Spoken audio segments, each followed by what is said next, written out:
Mathematics Class 8th, Chapter 3rd, Exercise 3.3, Question number 11th, Understanding Quadrilaterals. Find measure of angle C in figure 3.33 if line segment AB is parallel to line segment DC. So this is the figure we are talking about, that is figure 3.33. Here we need to find measure of this angle C, and we are given with the condition that line segment AB is parallel to line segment DC. So the same figure has been shown over here for a better understanding. Whatever is given to us in this question, we are representing it over the figure. We are given measure of angle B, so we depicted it as 120 degrees.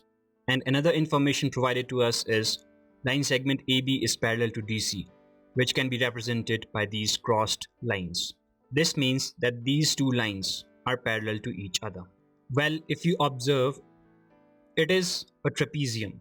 So the solution goes like this.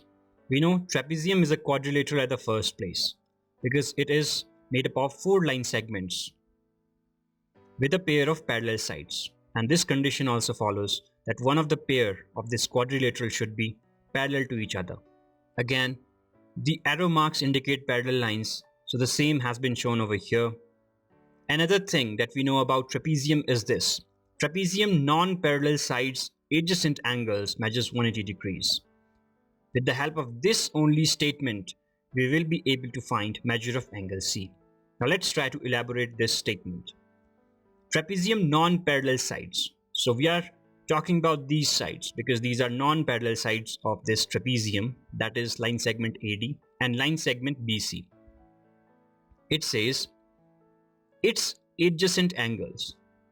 We have told you numerous times in our interaction that adjacent angles of any line segment is the angles formed at terminating point of the line segment. For an instance, if we are talking about line segment AD, so its adjacent angles would be the angles formed at its both ends. So angle D and angle A will be adjacent angles of this non-parallel side of this trapezium.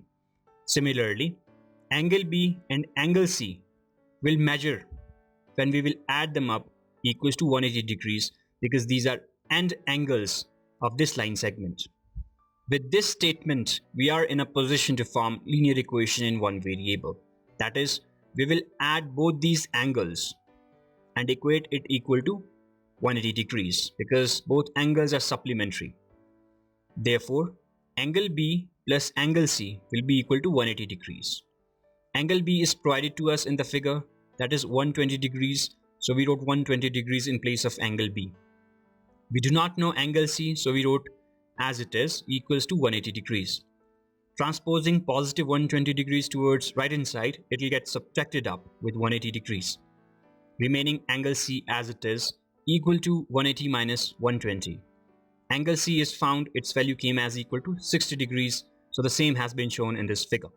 One point to remember over here is this statement only.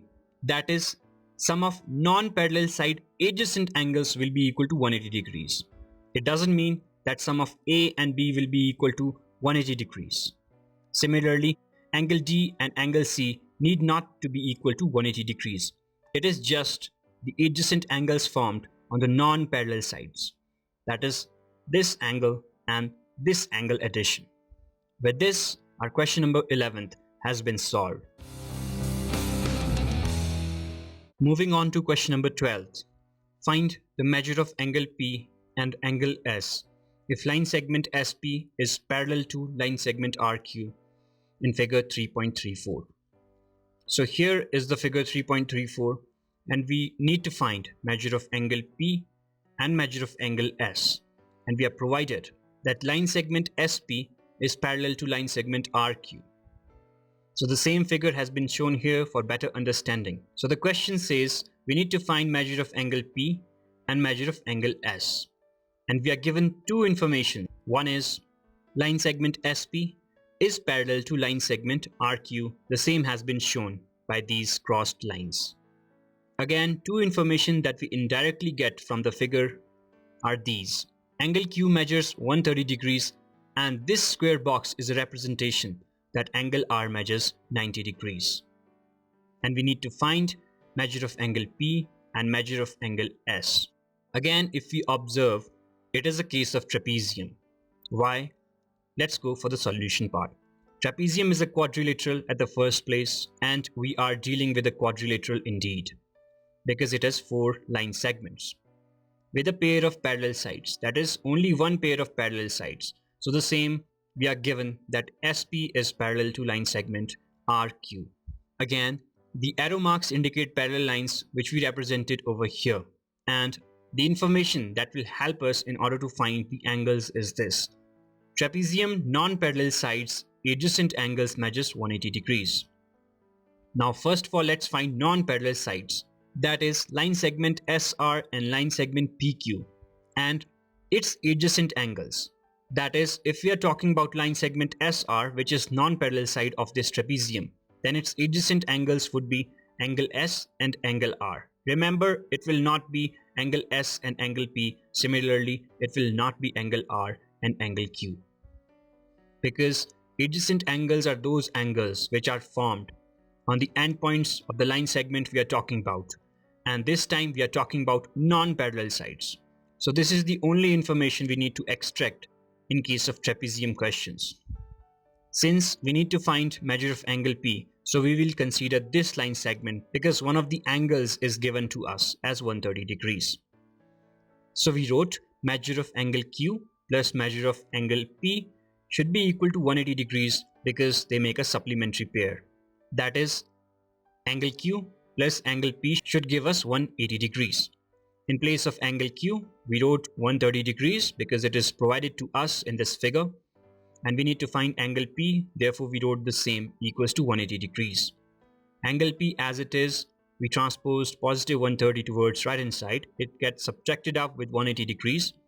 Therefore, angle P measures equal to 50 degree, and the same has been shown in this figure. With this, we found the measure of angle P. And the question also asks to find measure of angle S. That is, we are talking about this angle S. Well, now we have two different ways in order to find measure of angle S. That is what the question also asks for. If you find measure of angle R, which we need not to find because it is already provided to us in the question that it is 90 degrees, is there more than one way to find measure of angle S? Well, yes, which we shall describe now. There are two different ways in order to find measure of angle S. Now let's go for the method number first. If you observe, it is a quadrilateral, that is 4 sides, and angle measure of quadrilateral is equal to 360 degrees. That you know very well by now. So if we subtract rest of the 3 angles from 360 degrees, we will be able to get measure of angle S. That is, if we subtract 90 degrees, 130 degrees and 50 degrees from 360 degrees, we shall get measure of angle S. So the same has been shown in method number first. So 360 degrees, and we are subtracting 130 degrees, 50 degrees and this 90 degrees from it, and its value came as equal to 90 degrees, which we have shown over here with this square box. Now another way is using this particular information. That is, if we consider its non-parallel side, that is SR, then we know one of the angle is 90 degrees since they make a pair of supplementary. That is, if we will add both these angles, that should give us angle equal to 180 degrees. So if we subtract 90 from 180 degrees, we shall get measure of angle S. So we are subtracting 90 from 180 in method number 2 in order to find measure of angle S, which is again equal to 90 degrees. So we wrote more than one method to find measure of angle S is possible. Therefore, in case of trapezium, this information is of very important use. With this, our last question of exercise 3.3 understanding quadrilaterals, question number 12, has been solved.